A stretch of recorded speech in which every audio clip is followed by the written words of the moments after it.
Happy Canada Day Eve. It's June 30th, Monday. Tomorrow, the big day in Canada. Celebration of our great nation. It's Iain Burns and myself, Jim Csek, here with NowMedia. We're here with your really big show. And lots of headlines, lots of stuff to work through, though. Lots of stuff here. And we're not going to be here tomorrow, so we're going to try and cram everything in today on the really big show on Canada Day Eve. Is that a holiday now, Canada Day Eve? I think it is here. There's barely anybody working here today. Roads are completely dead. There's been hardly anybody working in Ottawa for a while. You might say that. Elbows down in Canada. Poilievre could become MP in August, and as Canada becoming a police state. There's lots more, though, but we're going to get right into it. Here's the CBC article. Dan Albus retweeted it. Carney promised big changes by Canada Day. Will he deliver? Well, he's got till tomorrow. Well, he did pull something off, though, didn't he? He did get Bill C5 passed, courtesy of Dan Albus and the rest of the Conservative caucus. They need to do something with Bill C5, though. But that tax cut they promised Canadians by July 1st turned out to be a lot less than they promoted it as. His main promise was we're going to have one economy instead of 13. But that hasn't quite happened either, has it? I mean, there's quite a lot of articles around there. You can read the nitty-gritty. It's sort of partially been achieved, but the reality is that it needed the provinces to play along, and not all of them were willing to do that. So it hasn't been achieved. The big one, Francois Philippe Champagne promised was that $868 tax break for families in Canada. Turns out that's about $268. Overpromise and underdeliver. Well, that's how you do it. That's how you do it when you're in the big money leagues, isn't it? Like the Brookfields, the McKinseys of the world. And that's certainly Carney knows those guys. I was going to wear a Canadian maple leaf today, but I didn't. But there you go. We have this interview here because it's relevant here. We're going to play this little clip here first. Mark Carney being interviewed by a UK journalist. Oh, it's actually CNN, right? Yeah, CNN. Okay. She just has an English accent. President Trump tends to be A, transactional, and B, very personal. And sometimes he thinks, or maybe you know differently. Apparently they say that you're the Trump whisperer of the leaders. I'm not and sure that you're on texting, relations with him, and you're constantly talking. So is he still saying he wants to annex Canada? He's not. He's not. He admires Canada, I think it's fair to say, and maybe for a period of time coveted Canada. But you've put that to bed. Well, look, we're two sovereign nations who are discussing the future of our trade relationships, our defense partnership, which has been very strong in the past. How is that going to evolve? But again, I would say it this way: the president is focused on a series of changing bilateral relations. We're at NATO. He's been focused on making sure that all members, Canada included, of NATO pay their fair share, carry their. There you go, the Trump whisperer. And then the big thing this weekend here, obviously the DST, the digital services tax there. So we're going to play this other clip here from a guy that actually ran to become Prime Minister of Canada once, Kevin O'Leary. He calls himself Mr. Wonderful. There you go. Let's play this small clip here from Mr. Wonderful. Self-proclaimed Mr. Wonderful. It's not going to work out well for Canada. They were foolish to do it. And so I said, we're going to stop all negotiations with Canada right now until they straighten out their act. You know, this policy actually was introduced by the previous administration in Canada, the idiot king Justin Trudeau. It was bad policy then, and it's bad policy now. But Carney, the new prime minister, that Trudeau was thrown out after he impoverished 25% of the Canadian population, wiped out GDP, buried the country in debt because of one policy called Bill C-69, which doesn't allow development of any energy, anything at all. It's a no pipeline bill. So revenues collapsed in Canada during his 10-year reign.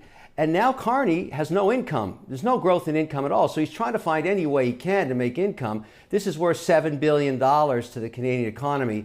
But obviously, it's not going to work out the way he planned. Now, he may be just testing it, but he doesn't have a lot of options because Canada's economy has Yeah, you can go find that clip and play the whole thing. But that was the digital services tax was supposed to go into effect today. And Donald Trump put out a post on Truth Social, and that's this post here. We just informed Canada that it basically says that they're halting all negotiations until they remove the DST. And lo and behold, they have. Francois Philippe Champagne came out almost the day after, right? And said that Canada is engaged in complex negotiations on new economic and security partnerships with the rescinding the DST will allow negotiations to make vital progress and reinforce our work to create jobs and build prosperity for all. You can put up that tweet there from Michael Geist there. No, the next one. The Canadian government caves on the DST. Finance Minister Champagne there says government will rescind it altogether with no payments due tomorrow. What a series of ridiculous blunders over the last several years to get to this point. And you've interviewed Michael Geist before even on Bill C-18. Yeah, I mean, his opinion of that, of C-18, is much like he said here, where he said a ridiculous series of blunders or a series of ridiculous blunders over several years to get to this point, which is the Liberals realizing that this is not going to work. He made similar comments about C-18. He just said it's just a completely foolish law that they didn't think through, and now they're trapped and they're stubborn and they won't back down. Obviously, in this case, they weren't going to back down until Donald Trump decided to, show them who's boss, show them who's daddy, and obviously then they just immediately caved.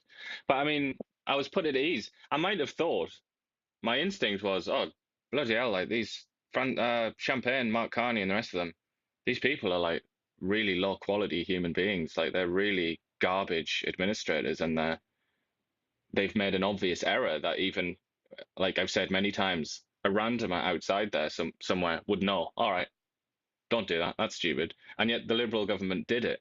So that was my initial feeling.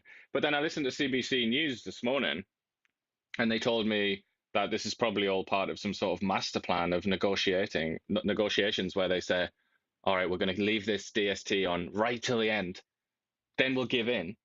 And then that's such a genius move, because then we can keep some of the other crap stuff that we don't want to sacrifice, like supply management. So now I feel okay. It's actually just a master plan from Mark Carney, I don't understand how his brain stays inside that little skull, but he's figured it out again, hasn't he? Genius Carney. Well, I think that if that's the genius that CBC is trying to permit, I mean, that just goes to show you how CBC carries the water again, right? To make an excuse for that. Because this looks obviously, yeah, really, really bad. Because Howard Lutnick did say they asked them to pause it for 30 days while they did the negotiations, and they said no. This is another Michael Geist tweet here, and it said, Canadian government ignored the repeated warnings. And these warnings came from Doug Ford as well, who said way back in September that this was really bad for Canada. And for Daniel Smith, the ones that are actually pro-business, this is a really bad thing. So there's people that innovate, and there's people that tax innovation. And Canada took that road. And the Bill C-18 and the DST are linked, and we'll talk about that later when we talk about Bill C-18. Hopefully, Bill C-18 gets kiboshed in this mess as well. Because I did see a tweet from Meta thanking Trump for looking out for the big tech companies. There's no question that in principle, in theory, a digital services tax is the right thing to do. I think it's impossible to argue against it on moral terms, because these American companies make absolute fortunes out of Canada and pay barely any tax whatsoever. They just fiddle it through Ireland or Luxembourg or whatever, and it's a gigantic tax scam. It's like defrauding the Canadian taxpayer. And you're right, the Liberals and many other people are right to be very, very unhappy about this, because it's a scam. But Tony Soprano is the president of the United States. What's the point? What's the point of trying to stand on principle? All it's cost this government is its dignity, any sort of reputation that it might have had among serious people.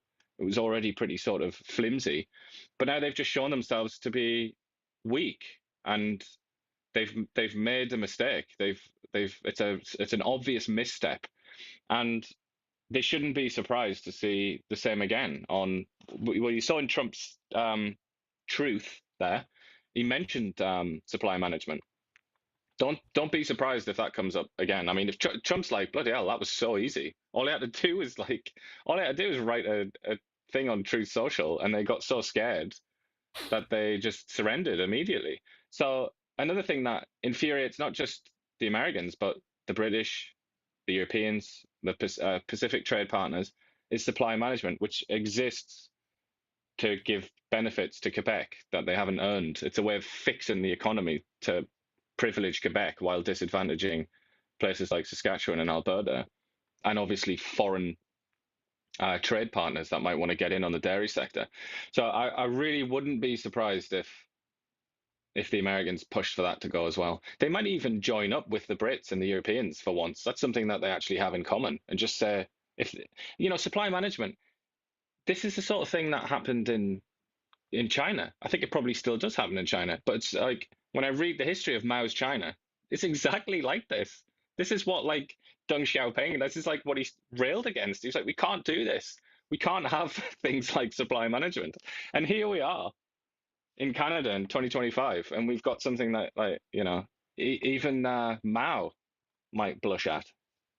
Yeah, and when we talk about the DST, that was going to get passed on to the consumer as well, the Canadian consumer. And it's the same thing with Bill C-18. Meta just refused to even deal with it. Meta just said, well, we'll just ban news. And Google actually gets to collect the tax from the businesses here in Canada, and then it gives some of that money to the media organizations so that they can beg for crumbs. Well, the problem is that money's been released now, so they're not getting that back, are they? I guess Google probably, for that reason, they're probably invested in that now, aren't they? In C-18. Again, they collect it from the businesses in Canada and then distribute some of it back. Well, it still doesn't reflect well on Google. It's obviously not. It's not unconnected to Google. And then Howard Lutnick put out the tweet, obviously, thank you, Canada, for removing the DST, and which was intended to stifle American innovation and would have been a deal breaker for any trade deal with America.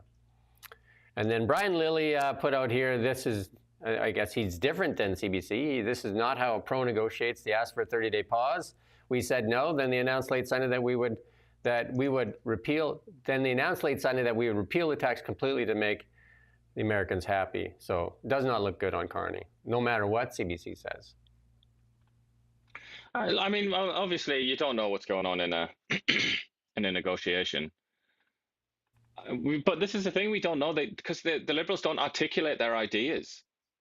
Like, Champagne was asked about this about 2 weeks ago now, just under 2 weeks, and he did not articulate it. He just said, we're going to do it because Parliament passed it. And also, it's not that much of a problem anyway, because they have VAT in Europe. So 2 non-sequiturs, and then this is they haven't actually explained their thinking. So I suppose we just have to assume that they're not thinking at all, in which case, obviously, very stupid. But if there is some kind of secret plan going on, then, I sort of hope that's true. It certainly doesn't look like that, though. Yeah, this was a retroactive tax too. It would have went back to 2022, and the bill would have been $2 billion over the next 5 years. It's projected to be about $7.2 billion collected from, these giants, Meta, Netflix, YouTube, and the likes. There you go. Pierre Poilievre, looks like the by-election's been called on August 18th, and if he wins that by-election, which it looks like he handily can do in Battle River there, Battle River Crowfoot, he'll be back in the House, so ready to go on August 18th when they go back to work. When is that? Late September? I think it's the 18th of September, so you still have a nice month of vacation to enjoy while being paid by us to do nothing. Late September. And then you talked about earlier on, like when we said, what has Carney got done? He promised that 13 economies becoming one. So is the Canada now free of internal trade barriers? And this article says, best read the fine print, because there's a lot of things still in there, including supply management. Because the truth is, those are things, this is why I resent the language used by Carney and people like Hodgson when they talk about wartime and all the rest of it. the reason that this hasn't been dropped is because you would actually genuinely have to be in a wartime scenario for it to be dropped. And we're not. We're not even close to that. We've got our feet up. I mean, it's like it's abstract macroeconomic discussion point at this stage. It's nothing. Like, they're not scared enough to ditch it. Therefore, they're not ditching it. They're holding on. And it's the same old interest groups that want to protect their own little parcel of land that they've managed to put a fence around over the last sort of 50 years or something like that. They're just holding on for dear life because they know if that goes, then they lose their privileges in this strange system that we inhabit. And the big one is the dairy, like Quebec wants, the supply management stuff. Also, Quebec retains language requirements stay in place. Credit unions have complained about the new law that does not break barriers for them to expand into multiple provinces. There you go. So, and Ottawa likes to point to energy efficiency standards. The washing machine made in BC that meets the provincial standards still needs additional federal standards before it can be sold in Alberta and Ontario. These are the things that are just ridiculous, right? Like just makes no sense. You know, like nurses that have to get licenses in multiple provinces. Although it's just like, yeah. Anyway, it's fundamentally. I mean, the way to have talked about this, rather than all the kind of tub thumping that Carney came out with, I think the way to talk about this is to refer to these obstacles as anti-Canada. These are fundamentally anti-Canadian. Just don't be afraid of using that language because that's what they are. They're pro-American as well on top of that, because that's why provinces do trade south rather than east or west. Why would you bother with all this garbage? You're just like, okay, I'll just sell it to the US and make 10 times as much money. Easy peasy. And one of the major obstacles in Freeland's crosshairs, because she's the transport minister, is the patchwork of interprovincial trucking regulations. And that alone is just ridiculous. Like, anyway. And then there's the booze mafia. I mean, that's covered a bit in here, isn't it? But that bizarre attitude to alcohol, sort of turn it into a kind of, it's like in the old days where the king would give you a license. I'm talking like the sort of Middle Ages. The king would give you a license to, I don't know, make clothes or something like that, or produce wine would be another one. It's kind of like that, and it's like, no, we've got this license. We're not going to give it up. But it's so petty, and it's just this kind of loser attitude, isn't it? Where it's like, no, I'm just going to sit on this pile of stuff that I've got for some reason. Don't know why I've got it, but I've got it, and I'm not going to change. And Bill C-18 and also the DST that's going after the social media giants. Here's another. They're going to take another run at Liberals planning fresh look at Online Harms Act here. And this is the new Justice Minister, Sean Fraser, former Immigration Minister, former Housing Minister. He did a great job with those two. And now he's the Justice Minister. And so the Liberal government is planning on taking a fresh look at the controversial Online Harms Act, which critics have branded an assault on freedom of expression. And there you go. And then we can remember J.D. Vance's speech to Europe saying that if anybody censored some of the giants there, that they would not do deals with them. It's the other side of that coin, isn't it? The digital services tax is getting money off those organizations, but this is trying to kind of control them. That's how they see it. And that costs a lot of money, obviously, because if you have to introduce, moderators and sort of like hire a whole bunch of people to come and moderate your content, that's expensive and annoying, and it's like a headache. And then there's also the possibility, like a lot of these bills in other countries, they introduce like massive fines for companies that don't get rid of like some comment that's racist or whatever it is. It was decided to be hatred. So obviously they don't want to expose themselves to these massive liabilities. So yeah, they're going to hate this too, for sure. And they also in UK in that they send squads of police to your house for posting a meme. Yeah, and Germany. I mean, if you really want to have a laugh, or the opposite, have a look at what they do in Germany.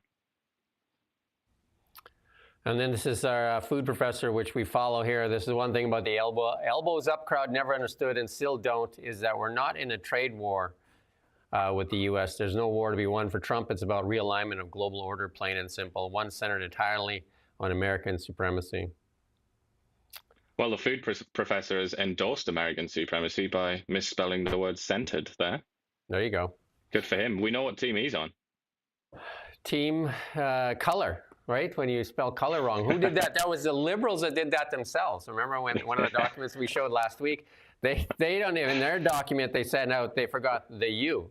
They always forget. That was their platform, wasn't it? The Canada First platform. Canada First platform. They forgot you, but they always remember you when it comes to tax time, because the Liberals love to tax. So, and then here, one more story on the elbows up. Like a couple of entrepreneurs there tried to cash in on this and started making all these elbows up T-shirts and that. Turns out, though, that the backlash on elbows up actually, it became a political kind of like hot potato, especially when things like this fail. Elbows up becomes more of a mock than it is of a sign of strength here. So sales have crashed like 90% from the high. I mean, not that much anyway. They sold like 2,500 products.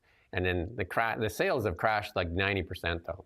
So much for that. I think it's now, you're talking about it becoming a term of mockery or whatever. I would say now that it's basically 100% mockery. I don't see it used in seriousness anymore. I only exclusively see it used as like to mock the Liberals now. So I think they've lost that phrase, which probably explains why, people are moving away from it. The people who might once have subscribed to that motto are now, they're leaving it alone because it's become a burden to them at this point.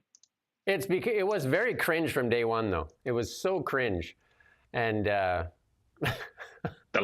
final day was the absolute peak. It was the apogee of cringe, wasn't it? When they actually danced. We're gonna play that here at the end here, just to kind of just like maybe we can put just it to remind us. I interviewed John Carpay there of the Justice Institute there, the Justice Center for Constitutional Freedoms, on Bill C-2, another bill that the Liberals are trying to get through, called under the guise of the Strong Borders Act. That's a really good interview, actually. So the Strong Borders Act sounds good. Sounds like, hey, we need strong borders, and so the things. But it goes way past that. There's a bunch of Trojan horses built into that when they can actually go and seize your phone without a warrant, and lots of different things there. So it's well worth watching. It takes away a lot of your freedoms, all under the guise of protecting you again. With a nice name, Strong Borders Act. It's just like, it was similar to the Biden administration's Inflation Reduction Act, which did the opposite. And it's like this chap. Probably a lot of people already know who he is anyway, but he's basically a libertarian as far as I can tell. His organization is libertarian in outlook, but it's across the whole spectrum. It's the Greens, the NDP,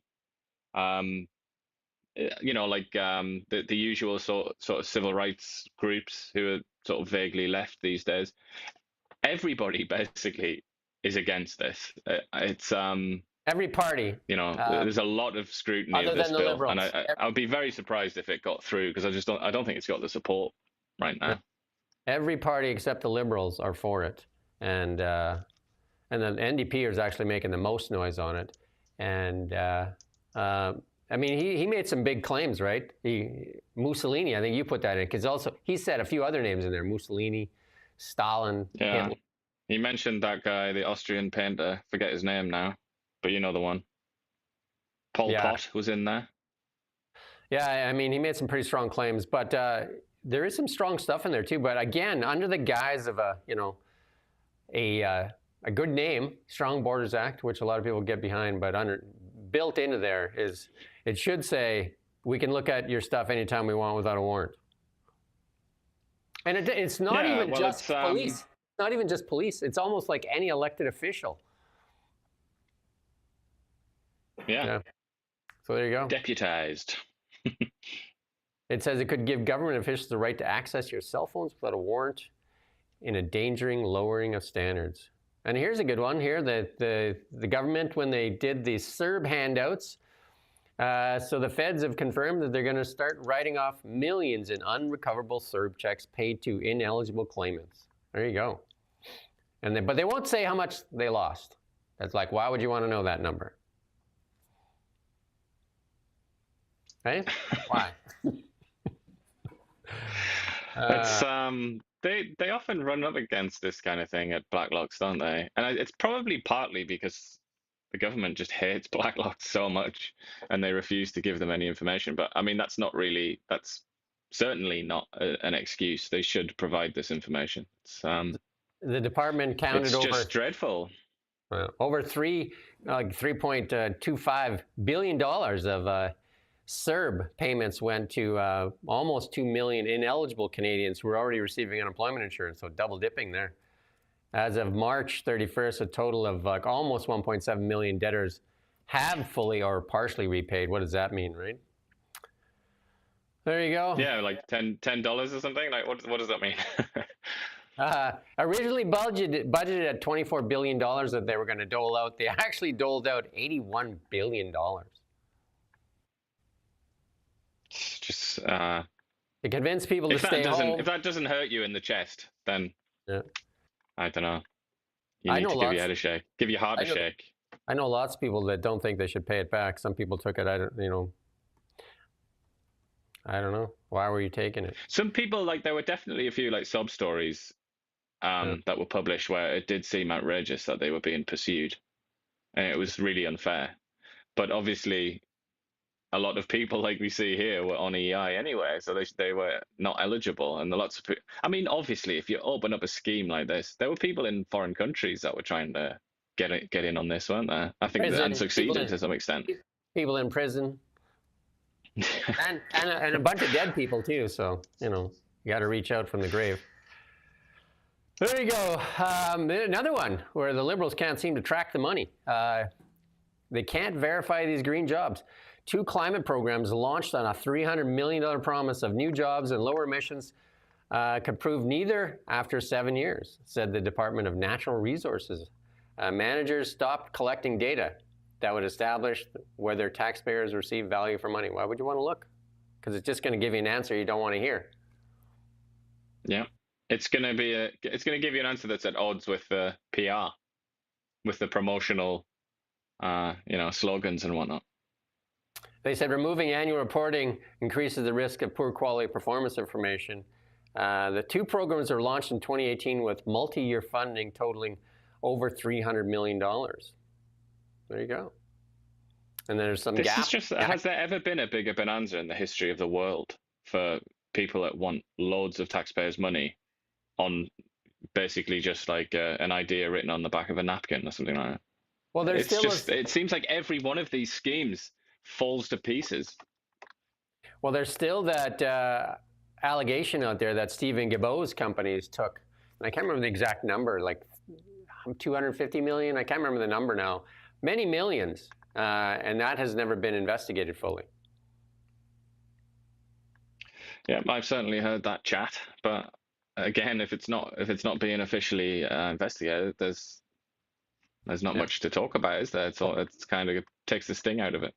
Well, maybe this new committee where they don't have the NDP to shut it down, because the NDP shut down most of those investigations, because when they were in the committee, they just backed the Liberals. When every time there was something like ugly to look at, like one of these things, the NDP supported the Liberals, and that was it. There was no investigation. They shut it down.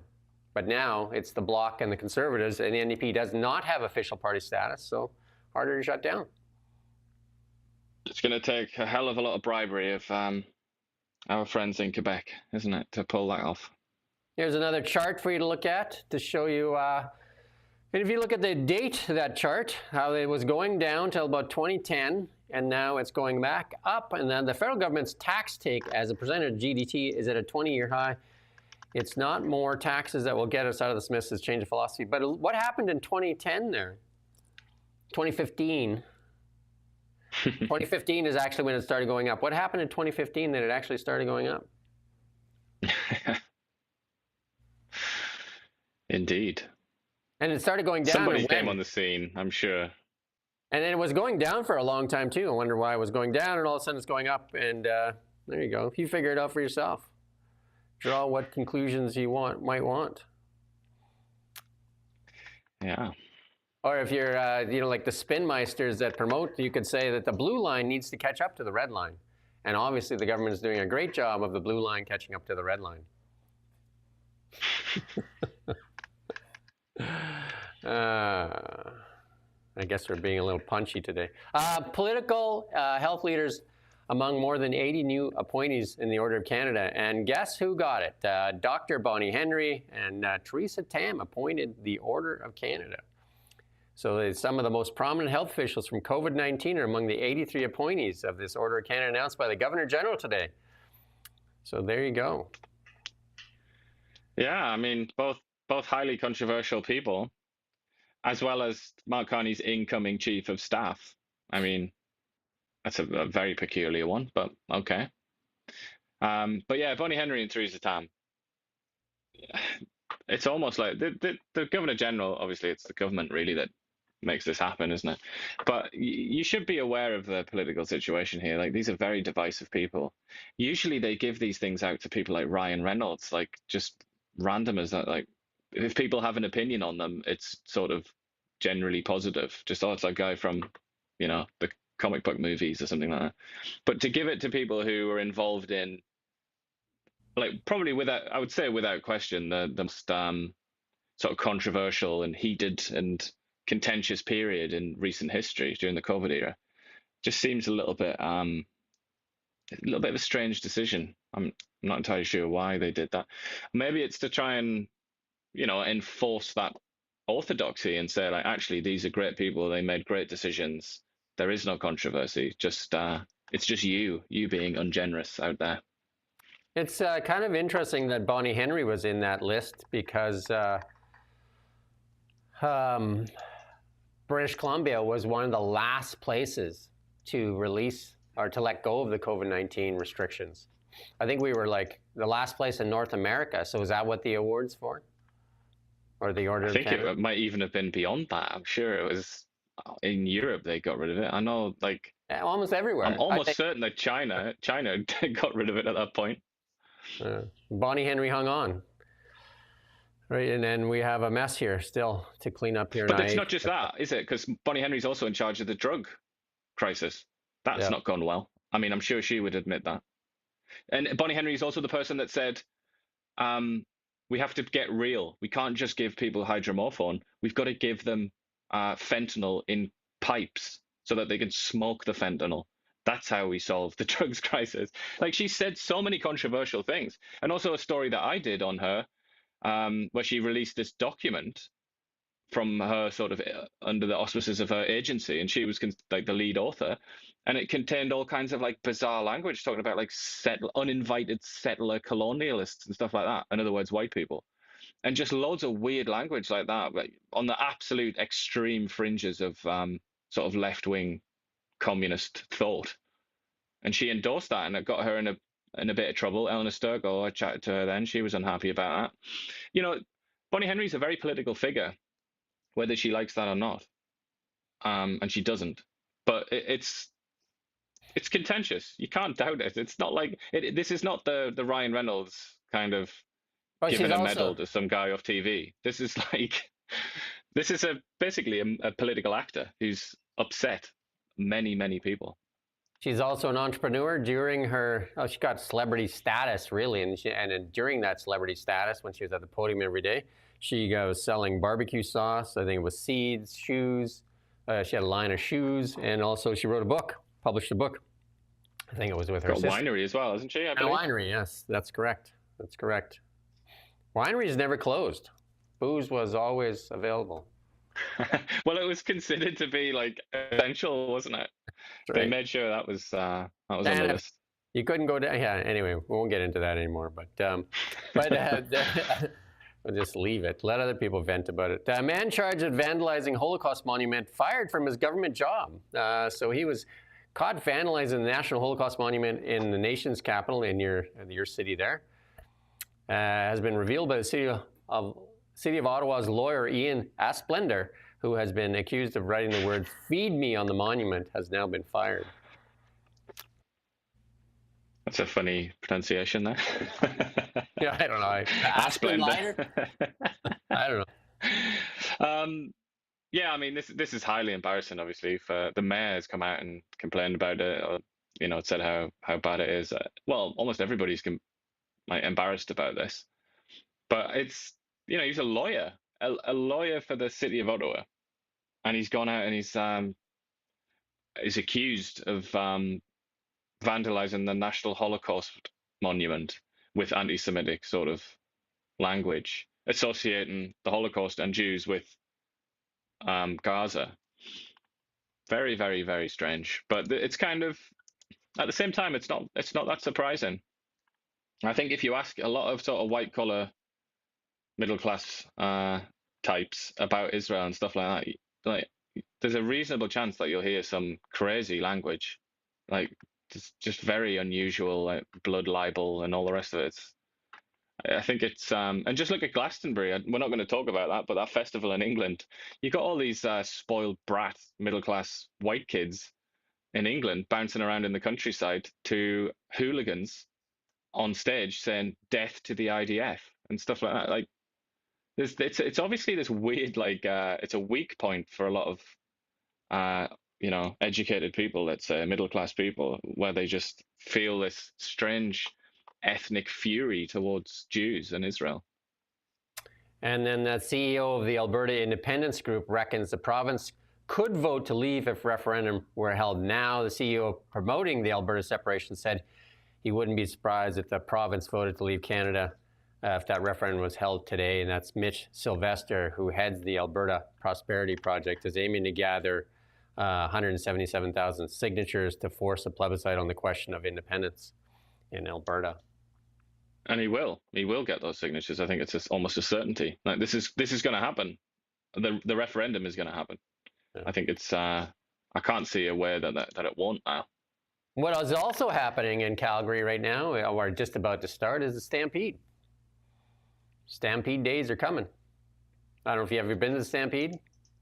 No, I've wanted to for very long mostly because I just want to wear a cowboy hat. But I've been several times. I think Poilievre was there and he was flipping pancakes, and then Justin Trudeau was there flipping pancakes, but he didn't even know how to hold the spatula. I don't know if you remember that photo.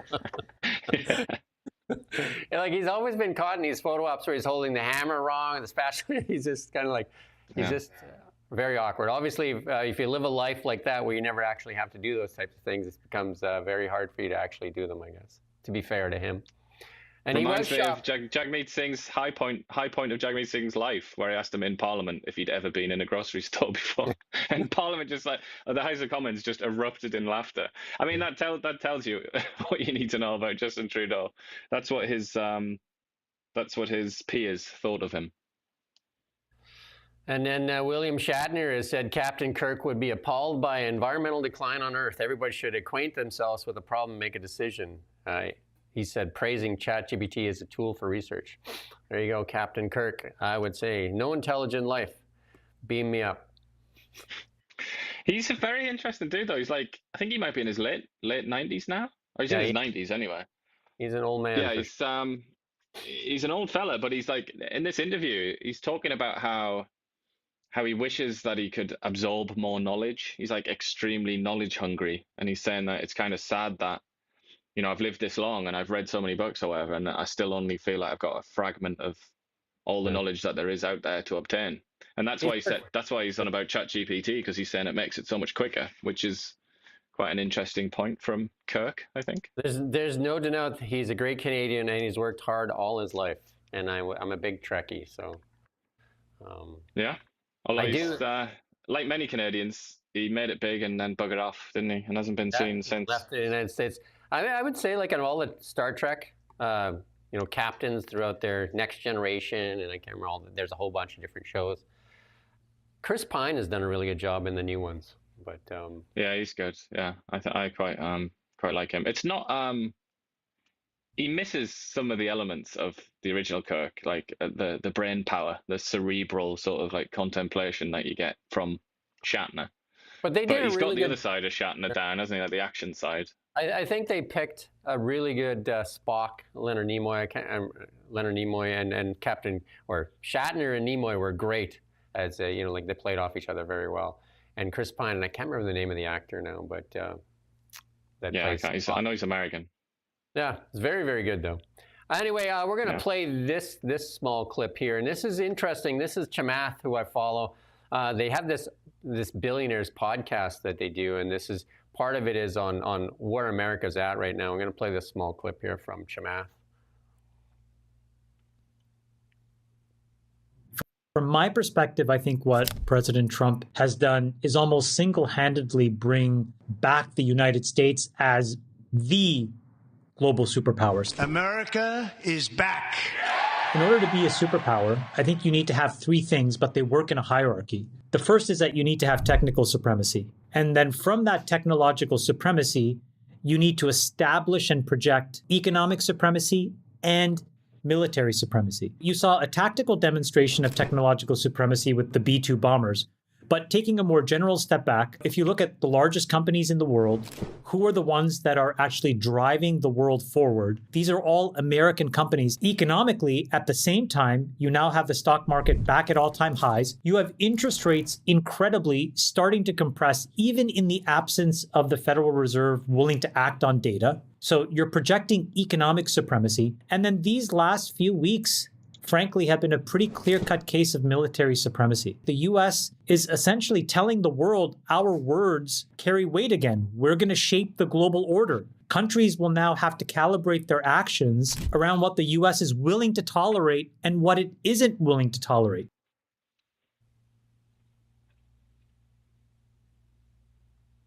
Broadly true.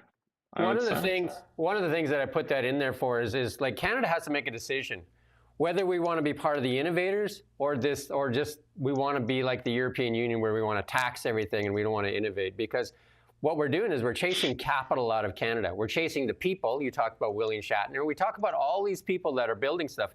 And the CEO of one of the bigger companies that we have left here is very disgruntled here as well, the Shopify.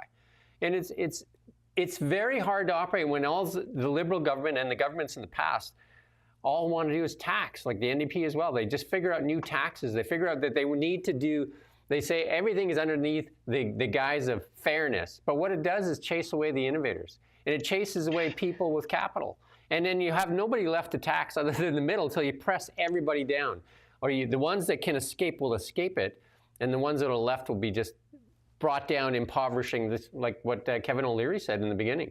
That Justin Trudeau's policies of the past 10 years have impoverished 25% of Canadians. And that's not where this country should be, one of the richest resource nations in the world, because of Bill C-69, because of Bill C-48, and because of just the way this government operates. And then, like putting in these DST, the Bill C-18, and now Bill C-2. They always tend to want to go through taxation as opposed to innovation. Because if you have a good idea right now, are you going to stay in Canada to develop it, or are you going to go to the U.S.? Mark Carney himself. Almost like a better question would be, would it even be possible for you to do it in Canada? Because you probably wouldn't be able to get the capital that you needed. So you would end up in America just by default.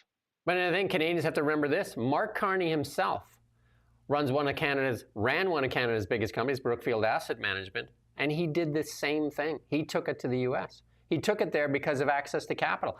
That's what's missing in Canada. There's no doubt about it. That's what's missing in Canada. And adding more taxes and all these different things and more censorship and more this and more that without thinking things through.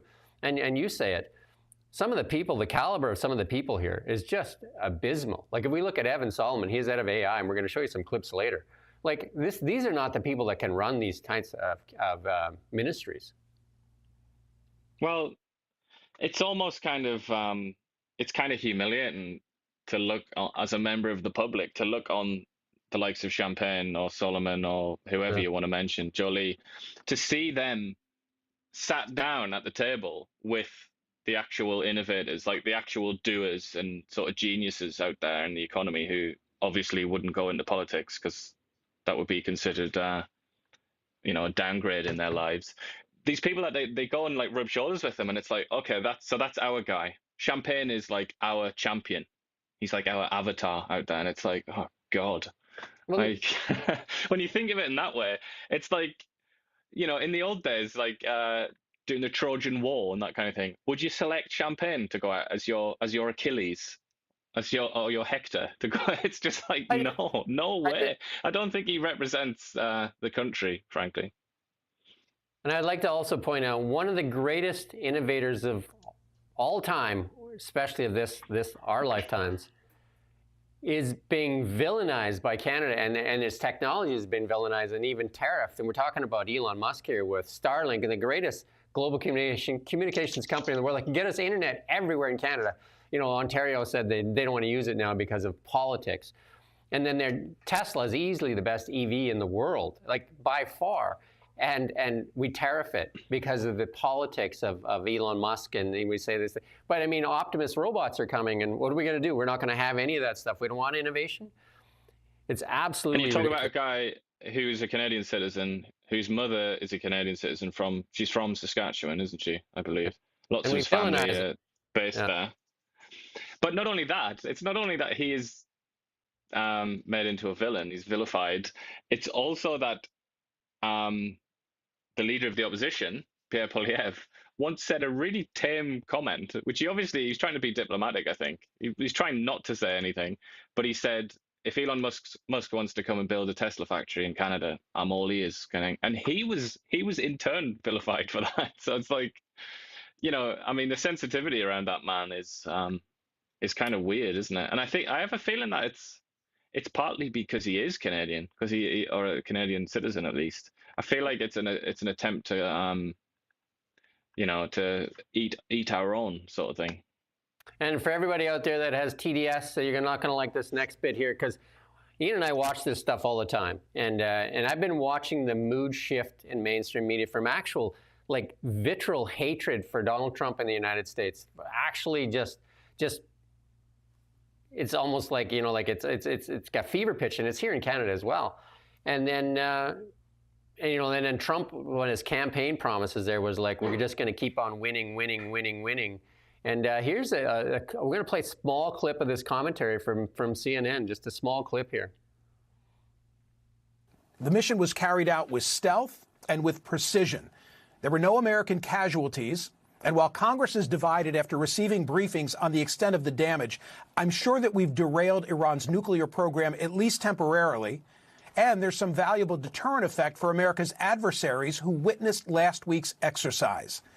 Then, last Tuesday, President Trump left the White House en route to Europe. At the time, there was a question as to whether Israel and Iran would honor a ceasefire. That caused the president to offer the most unfiltered, non-controversial, direct words that I can recall anybody ever saying about the Middle East. We basically have two countries that have been fighting so long and so hard that they don't know what the they're doing. Do you understand that?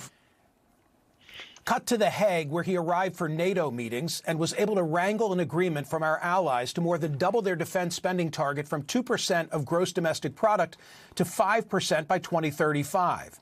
Also, while at NATO, in a press availability, he did something rare for Trump and I found rewarding. He showed empathy.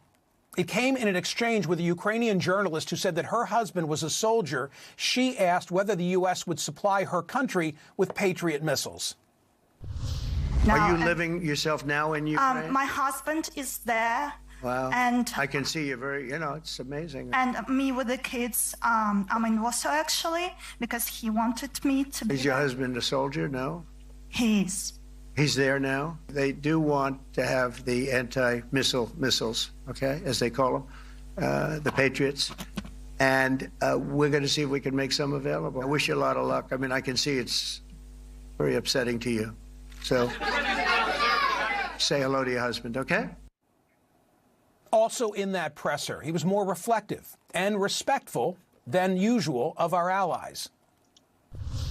They want to protect their country, and they need the United States. And without the United States, it's not going to be the same. And I left here differently. I left here saying that these people really love their countries. It's not a ripoff, and we're here to help them protect their country. Back at home, Trump claimed that he's reached a trade deal with China and soon expects the same with India. Commerce Secretary Howard Lutnick told Bloomberg that the deal was signed earlier this week. China's Commerce Ministry said Friday the two sides had further confirmed the details of the framework. Of course, Trump's initial imposition of tariffs wreaked havoc on American markets back in the spring. But now the markets have rebounded and grown. The S&P 500, NASDAQ hit record highs just yesterday. And it's not just the stock market. Inflation, the great economic fear of recent times, seems to be tamed. The rate is now reported at 2.4%, down from a high of 7% just 4 years ago. Meanwhile, blue-collar workers have seen real wage growth of 1.7% in Trump's first. There's more to it, but that's CNN. And I notice, and I watch the briefings all the time, and the mood from the journalists is different. It's like I think that moment when that B-2 bomber, I think a lot of Americans felt pride in that moment, that America flexed again, because that Afghanistan withdrawal was definitely a bit of a sign of weakness for the American military. Yeah, it was humiliating, wasn't it? And on top of the sort of mess of that withdrawal was also the fact that they'd spent 20 years in that country for nothing. They've got nothing. And left billions of dollars of equipment, and then it was just a devastating withdrawal that cost, I think it's 13 service people their lives, and then many were injured, and then just the people hanging off the planes, like that were falling out of the wheel wells and stuff like that. The Afghanistan people themselves that had worked with the Americans, that were allied with the Americans, and then were probably left to die there, when they were caught by the Taliban. It was a catastrophe, yeah. Gruesome thing. And then, obviously, there's some stuff that's happening. Like the stock market's at record highs, the inflation is down, gasoline's at a 4-year low in the United States on average. I mean, a lot of wins. I mean, you just saw what, and then he got NATO to pay 5%. For the most part, and then they're flexing. They're doing, like you said, like we talked earlier, like how many decisions a day is he making? They stopped the war in the Congo there too, with Rwanda. They signed a peace deal there just the other day. Prevented that war in with India and Pakistan. On and on and on. And then who do we have here in Canada, representing Canada, still standing in front of flags? I don't get this at all. Here's Charlie Angus. Who does he represent? And why is CPAC still carrying his stuff? Why? Just let's play this clip here from. Jeez. If you loved us, you would love us for our values.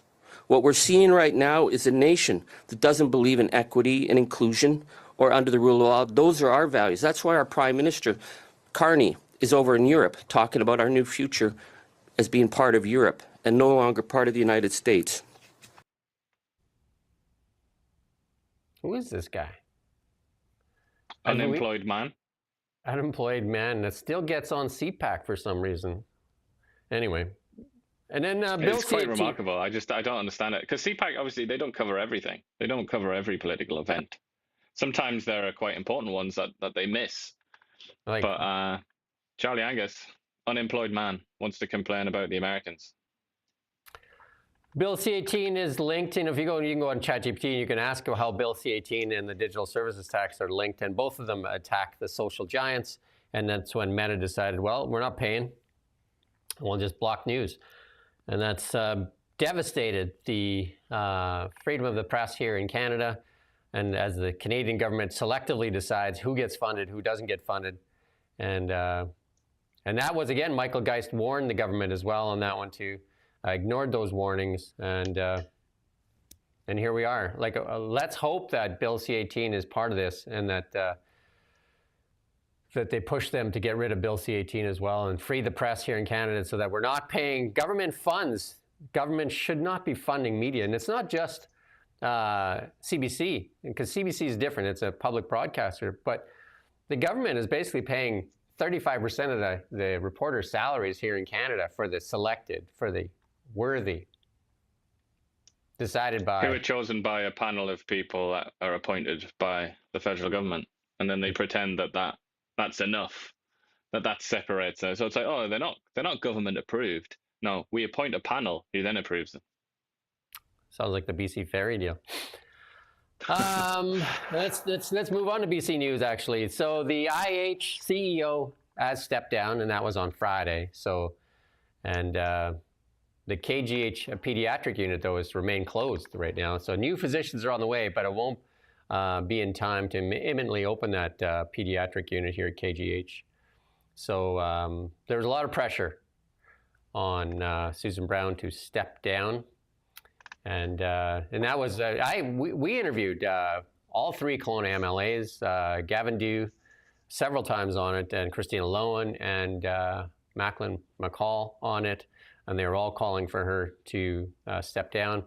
And Gavin Dew here, you can't turn around an organization, because she was retiring. She was retiring in 6 months, and they can't turn the organization around if you're also leaving. And I mean, they didn't go after her personally. They went after her as this organization needs to be turned around, and the only way to do it is by changing out this organization.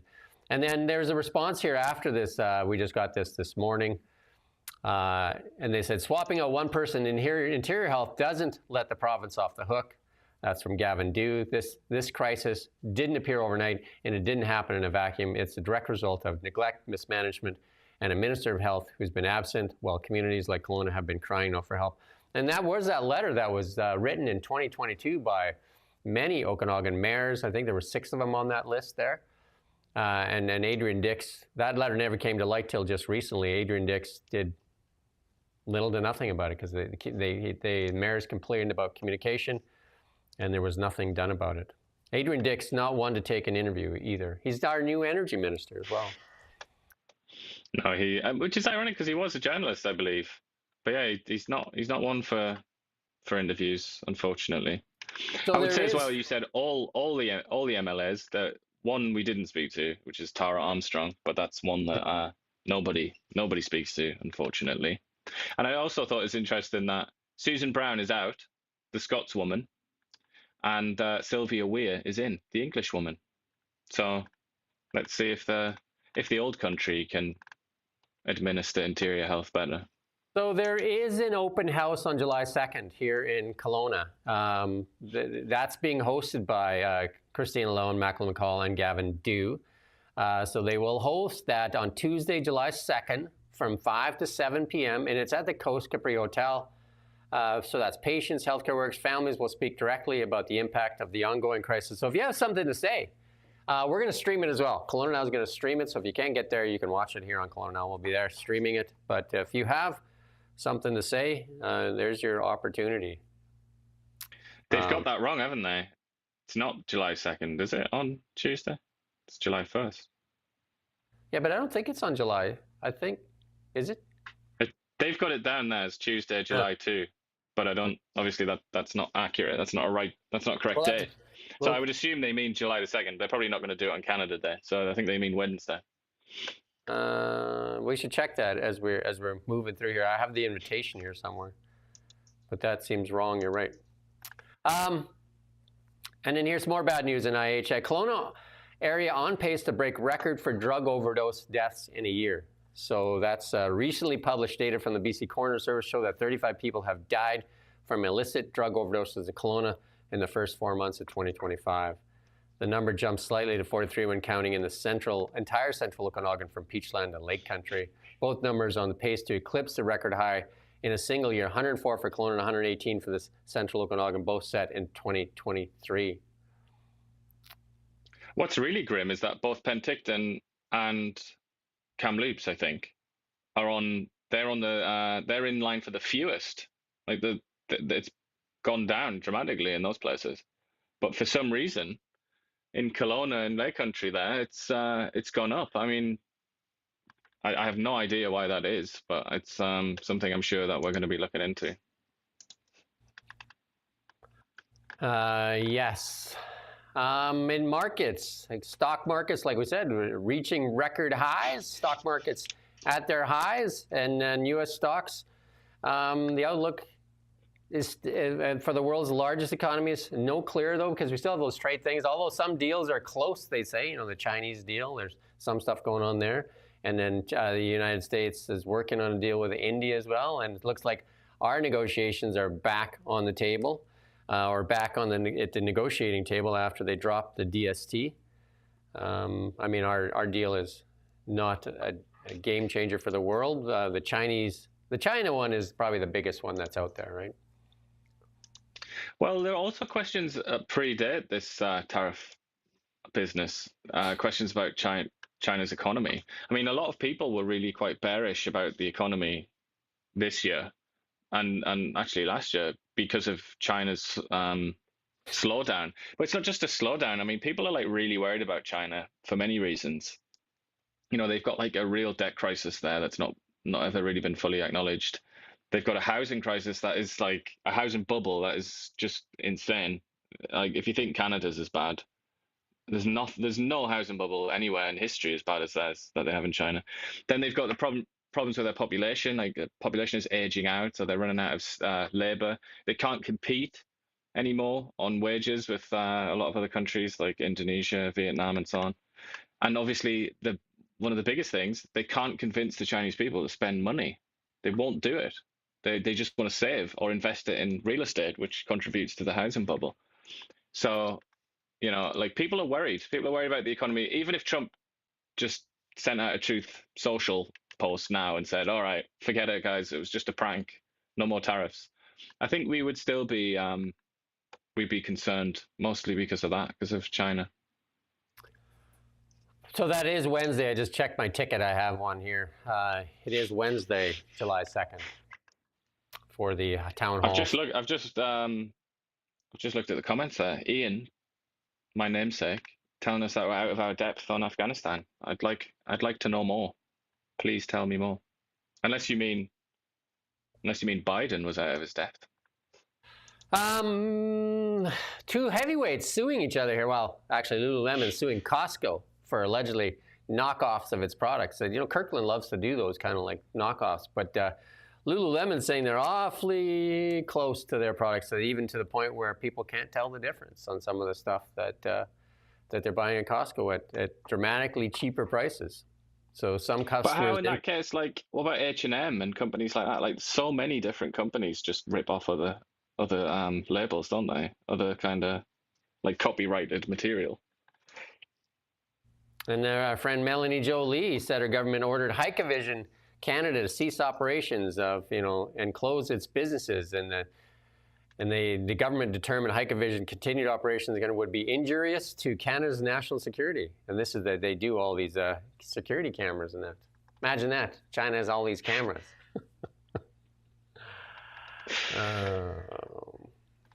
But gold is just kind of hanging in there as well. And talking about the markets in general, gold is mildly up, I think, this morning, about $22. It's hanging around that $3,300 mark. Bitcoin, again, Bitcoin has the wind in its sails. It's $107,000, $633 right now. So Bitcoin, lots of people calling for really high prices in Bitcoin.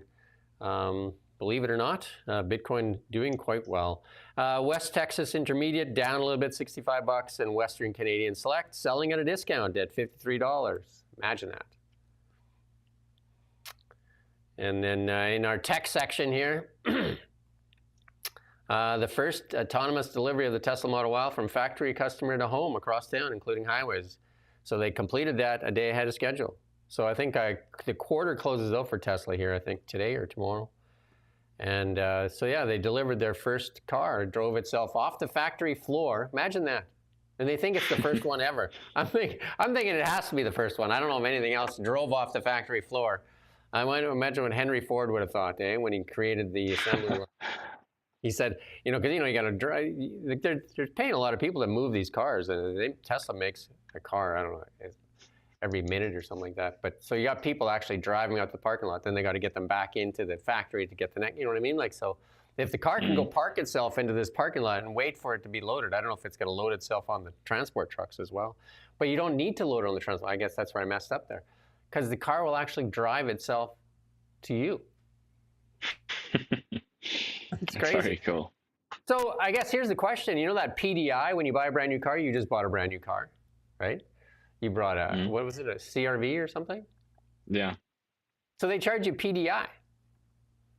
The destination, that's for the shipping and all that stuff. So if the car delivers itself, they shouldn't be charging you. It's about $2,000 they charge you. Yeah, that's, and because then it has to go through the dealership as well. So that's kind of where they make their money as well. So they add the money on top. But if it comes directly, then that cuts out the dealership entirely. So yeah, so there should be no PDI. So that'll be a saving about $2,000, you would think. That's a question to ask Tesla there, right? And well, then they do manage to cut corners and like on that stuff, don't they? The stuff that nobody's like sad to see leave anyway. Like the way that they deal with you in the dealerships, like there's no messing around, is there? It's just the price is the price. So it's another good feature. And the other thing, I've been driving one for 2 years, and guess how much maintenance? Not much. Zero. Washer fluid, zero. There's zero maintenance. Like, if you don't have to do the things that you do with a typical gas car, where you have to do oil changes and services and all that stuff. Zero. If you rent a car, they're starting to use AI scanners. Like lots of times when you take your car back, you're hoping nobody kicked it or scuffed it or whatever. But they're using AI scanners, and they're actually doling up the charges there. Because people are pretty careless when they do rentals, drag their suitcase across them and stuff like that. So AI is looking like it's going to generate hundreds of dollars from customers from small scuffs and stuff like that. And then you can't argue because it's a computer. Yeah, I know. Like when you take out the car, it's scanning the whole car, because usually now I always feel like you got to check the vehicle over because you don't want to get nailed for somebody else's mess. So when you get there, you have to walk around the vehicle, look for all the rock chips and all those things. Yeah. Now it's going to just check it for you, I guess, and then it's going to send you a bill. Yeah, kind of like a speed camera or something, just an anonymous punishment. In our health section here, Joe Rogan is going to play a little clip here. Joe Rogan says, "Why can't you eat bread in the U.S. and Canada when you can eat it in Europe?" We're going to play a small clip here on why you can't eat bread. And our bread is so fucked. If you go, and I'm sure you've been overseas, you go eat bread in Italy, you don't feel bad at all. No, it's not as bad. We're fucking poison. I'll play this thing because Brian Simpson sent me this, and it's very good. Hold on a second. Here, let me show you right here. But it's all about bread. Brian Simpson sent me this, and he's like, "I think I'm done with bread." And I was like, "Oh my god, like this is kind of crazy." Do I need my glasses? No. I'll put it up on the screen. I'm gonna find it though, because he sent it to me. Here it is. Copy. Apologize. We should have started where he played the video, but that's okay. No, you're not gonna have it, Joe. We're not gonna play it. Sort it out. Cut it off. So anyway, it just talks about all the seed oils and all that stuff there. You were gonna. Yeah. Are you gonna play that piece, or he's gonna play it here? Here it is. It won't matter if there's World War III, but if there's not World War III, probably stay away from bread. American bread. You mean eat sourdough bread? Sourdough bread's fucking great for you. But play this from the beginning so we could. This guy's gonna explain what's wrong with American bread. To me, why I can eat bread in Spain, and in Greece, Italy, no problem. Why I was gluten free in 15 years. I've been gluten free in Canada, America. Can't eat it. That's because in America, what we call bread can't even be considered food in parts of Europe. See, here in America, it's not so much the gluten as what we've done to the grain. About 200 years ago, we started stripping the bran and germ, or the fiber and nutrients, to make flour shelf stable, also nutritionally dead. Because the nutrients were gone, we enriched it with folic acid, which a large majority of the population can't even metabolize, therefore many people experience fatigue, anxiety, hyperactivity, and inflammation. But then the bread wasn't white enough, so they bleached it with chlorine gas, and the bread didn't rise enough, so they added a carcinogen called potassium bromate, which is banned in several countries like Europe, the UK, and even China. Then we wanted to ramp up production, so we started using glyphosate to dry out the wheat before harvest, causing endocrine disruption and damaging your gut. So now you're bloated, brain fogged, tired, and blame gluten, but gluten is just the scapegoat. The real issue is ultra-processed, chemically altered, bleached, bromated, fake vitamin-filled wheat soaked in glyphosate. This isn't bread. This is. Who is that dude? What's his name? Dan. But you're getting a lot more than bread. Yeah, I mean, I can certainly agree that American food, like when you go to a grocery store there, it's just so garbage. It's such trash. It's really terrible. And I because I've experienced that coming from England, which isn't England's like not known for its food at all, quite the opposite. But the quality in England is just like it's so much greater than in the US. they almost don't feel like we're talking about the same sort of thing. You're not talking about the same material. It's completely different. So it's better to be the oldest guy at the gym than the youngest one in the nursing home. There you go. Maybe you have to be in the nursing home. Yeah, I guess so. And here we are. We're going to go with our Are You Serious section, and we're going to wrap it up with this. We got some good ones in here today, though, because we got to play this because of all the elbows up crowd here. So let's go with the elbows up celebration dance.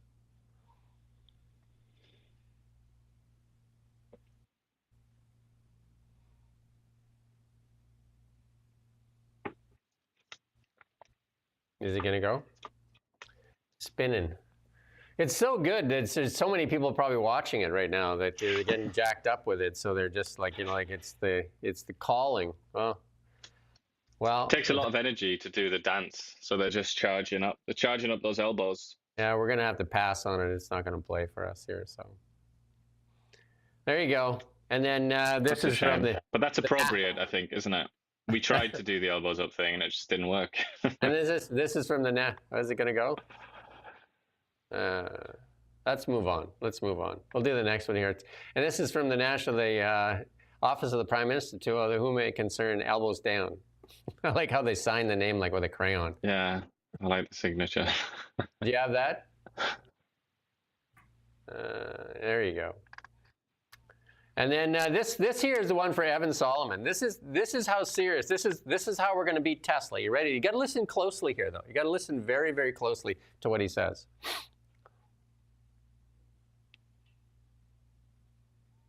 The Prime Minister's challenged everybody to be ambitious. Well, there's nothing more ambitious than launching a Canadian car company. Federal Economic Development Minister for Southern Ontario, Evan Solomon, got a chance to see the car for himself. This is about showcasing the capabilities of an industry that is a world-leading industry, contributes to our economy, contributes to the entire value chain of the automotive manufacturing. For Project Aero 2.0, they'll build 2 vehicles a year for the next 3 years, with the hope of showing investors and government that Canada can have its own car company. Can it?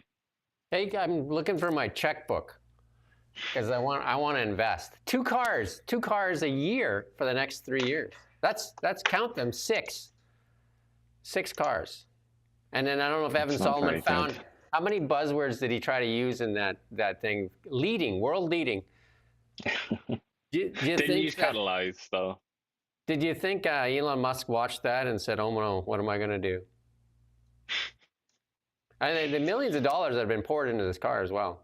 And I think it's about $5 million more to make the next. It's a university project, really, right? I mean, that's what it is. Yeah. An experiment.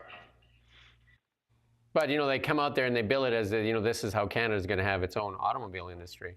6 cars in 3 years. Again, production or a concept car is easy to make like that. Not easy, it takes money. Production is hell. Anyway. And then here's a picture of after he finished there. Evan went down to his favorite T-shirt vendor there, and they got some T-shirts. Isn't that Mark Carney, the Big Daddy?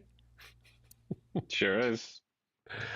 It's not a very flattering graphic of Mark Carney, that though, is it? He looks a bit like George Bush Sr. And then we played that clip there from CNN that's actually getting some respect for their president now. And it's for the rest of the people that are still suffering from TDS here, that we have the doctor here prescribing some medication for you.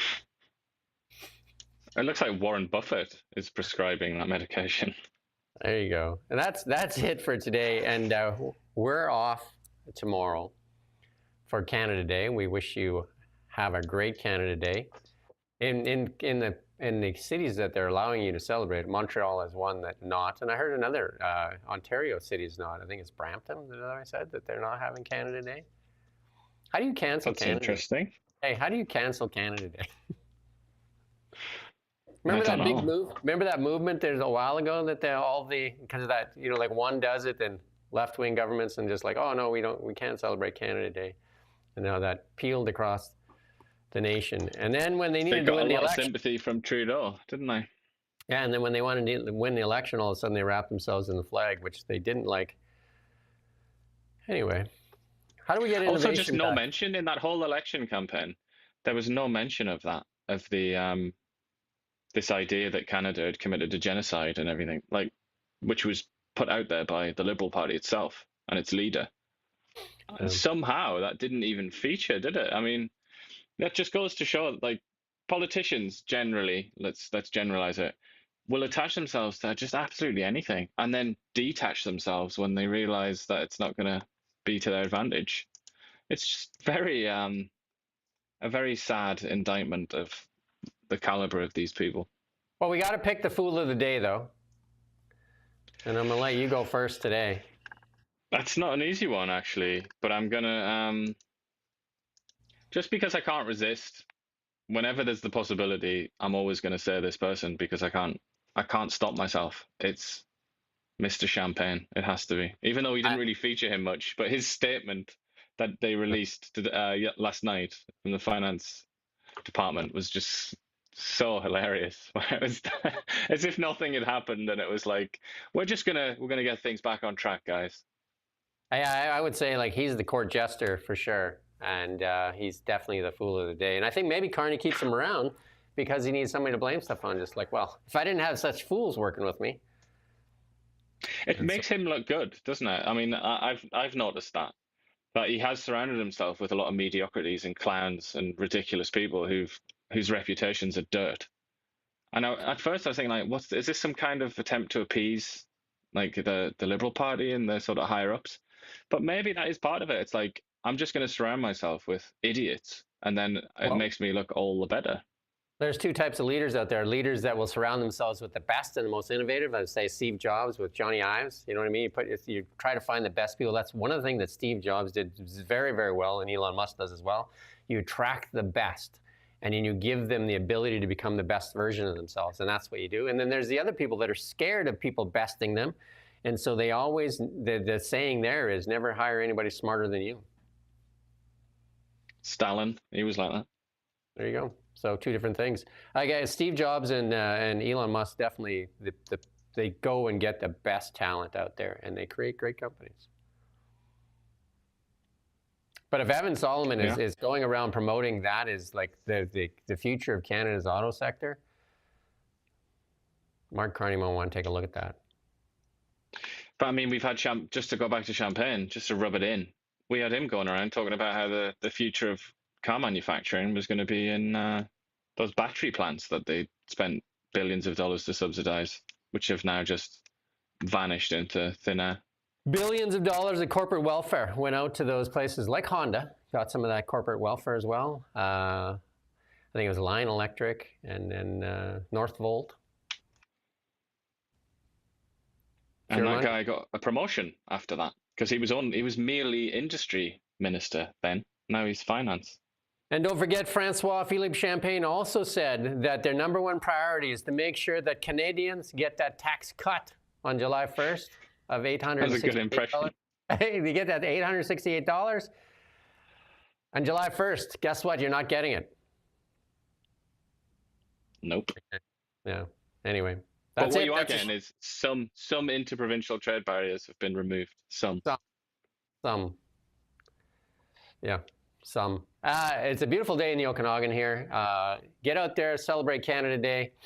And I guess the only way we're going to make Canada better is if you start using your voice and figuring out how we can get innovation here. How do we convince the politicians that they need to convince people to innovate here and to foster that type of innovation? Because other than that, all our great people, and we can sit here all day and name all the people that have left Canada to go somewhere else, including Mark Carney took his company. So there you go. We're back on Wednesday, though. So we do thank you for watching NowMedia. We don't just report the news. We live here, too. We're your neighbors, bringing you stories that matter to all of us. No government funding, no outside influence. Kelowna Now.